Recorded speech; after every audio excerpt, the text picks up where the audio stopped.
Hey guys, Emmy here, also known as 8vinyllow, bringing you all another video. Today's video we're going to be talking about great one-album bands. Quick backstory about how this theme and how this video kind of came about. I was sitting around and I was having a conversation with someone and we were talking about one-hit wonders, right? Bands that put out maybe a huge discography, that have a huge discography, but are really only known for one song. And you know, the song that album is on, that's their popular album. It doesn't matter if they have one album or 20 studio albums. It's that one song on that one album that makes them that one hit wonder. And I started thinking about amazing bands that may not have been around for a while and only released a single one studio album, but that album was incredible. And that band, for as long as they were around, even if it was a year, that band had something special. That band was amazing. And so I wanted to do this video where I show you albums that I believe are great one album bands. So that's what this video is going to be about. I'm going to share 5 with you that I kind of sat around thinking about. And you know what? We're just going to get right into it. Alright, the first band that I want to talk about is the band Germs, and they released an album in 1979 called GI, and GI stands for Germs Incognito. Unfortunately, because that album is so hard to come by, I do not have that album, but in terms of what I do own by Germs, I do have one album, and it is an EP, and the pressing that I have is a Record Store Day Black Friday exclusive on blue vinyl, which is really cool. But this is their EP that came out a couple years after the band had broke up after the tragic death of vocalist Darby Crash. This is their EP, What We Do Is Secret. And this is a bunch of recordings from, I think, like the late 70s, maybe into like 1980, if I'm not mistaken. I would love to own Germs Incognito GI by this band, but like I said, it is a hard album to come by. But in terms of releasing one album, which was GI, this band was great. They were only around for a little bit. They're an LA punk band, kind of your first hardcore punk band that was founded by Darby Crash and Pat Smear. And if Pat Smear sounds familiar to you, it's because he probably is. He was the touring guitarist for Nirvana, as well as a guitarist for Foo Fighters. And this album, well, not this album, but GI was released on the Slash record label. And again, as I kind of mentioned at the beginning, Darby Crash, who was a vocalist and co-founder, he ended up tragically committing suicide a year after the album GI was released. So Germs has kind of become that kind of cult band, especially in that like LA punk scene from the late 70s into the early 80s. Really cool kind of side note about the album GI. It was produced by Joan Jett. So that's just something interesting that I kind of wanted to share with you all.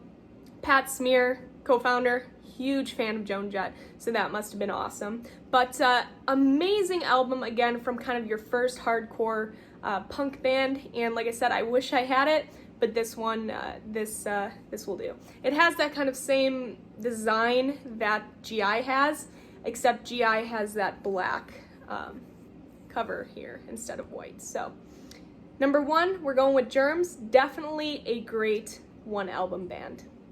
All right, here's another great one album band. This is the Crooked Vultures self-titled album that was released in 2009. And in terms of supergroups, it does not get better than this. You have Josh Homme, or Ohm if you're in Europe. There's a million different ways that I've heard to pronounce that, from Queens of the Stone Age, playing on this record. You also have Dave Grohl playing drums, of course from Nirvana and Foo Fighters. And this next man needs no introduction. On bass, you have the wonderful, incredible John Paul Jones. Again, no introduction needed. So, like I said, fantastic supergroup. If you want a supergroup in music, it doesn't get better than this. Riff-heavy, grungy, hard-hitting rock. This album definitely has it all. And it even includes elements of prog in here, so it just does not get better than that. They released this album and now they're on hiatus. They never really broke up, but they didn't release anything past this. So this is a band that I would love to see release new material sometime in the future. Wonderful concept, amazing musicians coming together and putting out awesome music. I would love nothing more than to get something else from them. So maybe, you never know, we can only hope. But this is a fantastic album, and this is an album, in my opinion, that I think everybody should have in their collection. It's really that good. So if you haven't listened to this or haven't really heard of this, please go check it out. I do not think that you would be disappointed with this record. Them Crooked Vultures, a great one album band. All right, we're gonna be moving to 1969, another amazing supergroup with fantastic musicians coming together and releasing one album. This is Blind Faith. They're self-titled again from 1969. When you have supergroups like this, especially in that British blues rock scene in the late 60s, you're gonna have egos that kind of conflict with each other, which is going to create division and conflicts within that band. So with Blind Faith, I mean, they kind of rose and then they fell in about the same amount of time. I think they were around for about a year. Again, this album came out in 1969. You have Eric Clapton on guitar, you have Ginger Baker on drums, you have Steve Winwood and Rick Gretsch. Great lineup of musicians, but unfortunately didn't last long. Fortunately though, we got this album. It is an essential British blues rock album for any collection.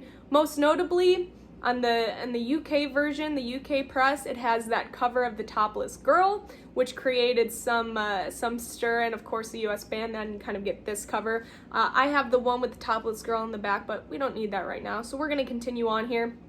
But again, a classic British blues rock album for any collection.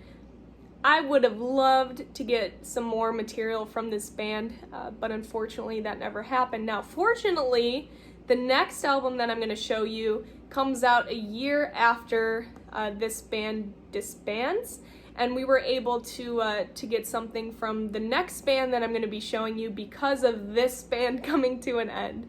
But Blind Faith, like I said, amazing supergroup, and just one of those one album bands that put out some pretty good stuff. So, Blind Faith. All right, 1970, right? Clapton leaves Blind Faith. We're gonna get a band called Derek and the Dominos, another amazing band that was only around for about a year, but put out one album, and it is a masterpiece in my opinion. This is of course Layla and Other Assorted Love Songs, again released in 1970. You have Eric Clapton, you have Carl Rattle, you have Bobby Whitlock, you have Jim Gordon, and that guy was a weirdo. But great set of musicians. Derek and the Dominos, in my opinion, with this album is one of Clapton's greatest achievements. Again, this is a masterpiece. Of course, it has a hit song, Layla, on here, which was like top 10 in the US and the UK. Everybody knows Layla. Enough said. Duane Allman also appears on this album with his wonderful slide guitar work. It has raw, emotional sound that you want from an amazing album. Again, they only lasted about a year. This was released in 1970, and the group disbanded in 1971 due to a variety of different things, one of which was Clapton's heroin addiction. That started to kind of progress and get worse, and then of course you have Allman's tragic accident in 1971. So that just is what happened. Nothing necessarily with egos, I guess, besides Clapton's. But at the end of the day, amazing album, and I wish we could have had more from them. I really, really do. All of these albums that I'm showing, it's like I wish we could have had more, but I am thankful for what we were given. So, Derek and the Dominos, Layla, and Other Assorted Love Songs. The last album that I'm going to show in terms of great one-album bands, this is a band from Rockford, Illinois. This is a band that's called Fuse, and this is their self-titled album from 1969 that was released on Epic Records. It includes musicians Rick Nielsen and Tom Peterson. So yes, Cheap Trick connection of Cheap Trick. This is a band they were in before they joined up with Robin Zander and Bunny Carlos of Cheap Trick. This band was originally the Grim Reapers and even parts of another band called Toast and Jam and Grim Reapers. And I'm not going to get into that whole kind of Cheap Trick backstory, pre-Cheap Trick fame stuff. Maybe I'll save it for another video, but long story short, you have Rick Nielsen and Tom Peterson of Cheap Trick in this band called Fuse. You also have other amazing musicians who ended up not going on to Cheap Trick. They were part of this band, which includes Craig Myers, Chip Greenman, and Joe Sundberg. Absolutely fantastic musicians. This band was great. The live recordings that are out there from this band, phenomenal. The album, I personally like it. Nielsen and Peterson hate it. They really dislike this album. A lot of it has to do with the bad producing. I believe it was produced by Jackie Mills, and the argument is that it just didn't capture the sound of Fuse, which I totally understand. So this album is really hard in terms of trying to describe what Fuse was as a band, because I don't think it really captures Fuse as a band, as incredible as they were. So unfortunately, we're stuck with this, which again, I think is fine. It's kind of your average rock / hard rock album from the late 60s. So that's the sound you're gonna get from this. I mean, nothing spectacular, but still an enjoyable album, even though Nielsen and Peterson really dislike this album. But like I said, I have no issues with it. Producing, sure. And is it capturing what Fuse was? I mean, I wasn't around seeing Fuse live, but I'm sure that it didn't. And from people, from, you know, chats and stuff that I've had with people who did see Fuse live back in 69 or whenever, it didn't capture their sound. So I completely understand. Enough babbling about that though.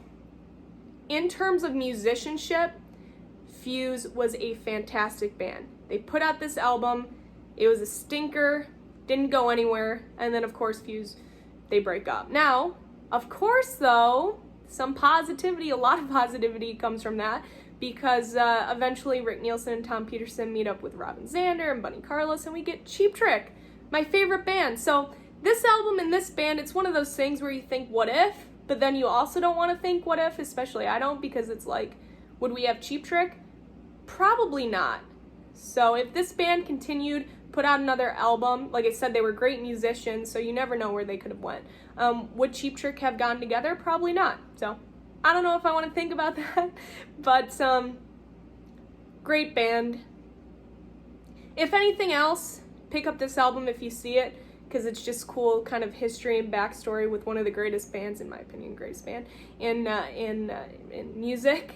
And if anything else, it's kind of like a cult album. So anyway, great album. Another interesting fact to note about this, and this just goes to show how great of musicians these individuals were, and of course Rick Nielsen, he writes all of Cheap Trick songs, basically he really does. He's a great songwriter.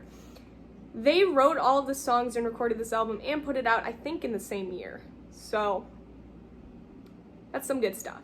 Anyway, I'm enough blabbering about this band. I could go on forever about Cheap Trick, you know me. But Fuse, it's one of those what if bands, and for the time, they definitely were great. It would be cool to see if they put out some more material. Who knows? But again, I don't want them to, because Cheap Trick. What? Moving on. All right, so that is a wrap. Those are 5 great one-album bands. I'm sure there are a million out there. If you agreed with my choices, if you disagreed with my choices, let me know. If you have a different choice, let me know. But it was just a fun theme to kind of play around with and make a video for. So that's all I have for this video, guys. I hope that you all are doing well and staying safe out there, and I will see you all for my next video. Bye, guys.